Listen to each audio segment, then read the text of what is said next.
बिस्मिल्लाहिर्रहमानिर्रहीम। अस्सलामु अलैकुम। रईस हाई स्कूल का कुल महाराष्ट्र उर्दू तकरीरी मुकाबला ये सिर्फ़ एक मुकाबला नहीं है, बल्कि ये सूबा महाराष्ट्र की इल्मी, अदबी, सकाफ़ती तारीख़ का एक रोशन बाब है।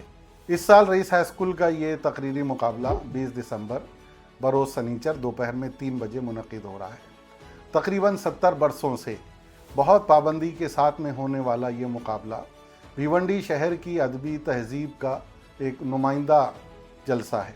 तमाम लोग जिन तक मेरी ये आवाज़ और ये तस्वीरें पहुंच रही हैं, उनसे इल्तिमास करता हूं कि इस तकरीरी मुकाबले में सामीन की हैसियत से शिरकत करें।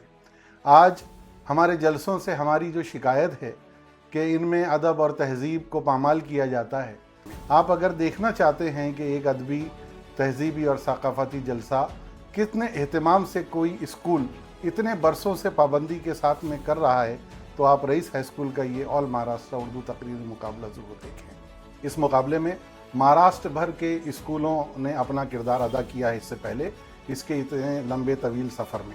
इस साल भी महाराष्ट्र के दूर दराज इलाकों से कई शहरों से तलबा जोक दर जोक इंशाअल्लाह इसमें शिरकत करेंगे, मुकाबले में हिस्सा लेंगे। आपको ऐसे मुनफरिद उन्वानात पर तकरीरें सुनने को मिलेंगी जिनको सुनकर आपको यकीनन ये महसूस होगा कि ये तकारीर हमारे नए माशरे की तश्कील में बहुत नुमायाँ किरदार अदा कर सकती हैं। मैं फिर एक मरतबा आप तमाम से इल्तिमास करता हूँ कि रईस हाई स्कूल के इस ऑल महाराष्ट्र उर्दू तकरीरी मुकाबले में, जो कि इंशाअल्लाह 20 दिसंबर को मुनक़िद होने वाला है, आप शिरकत करें। बहुत शुक्रिया।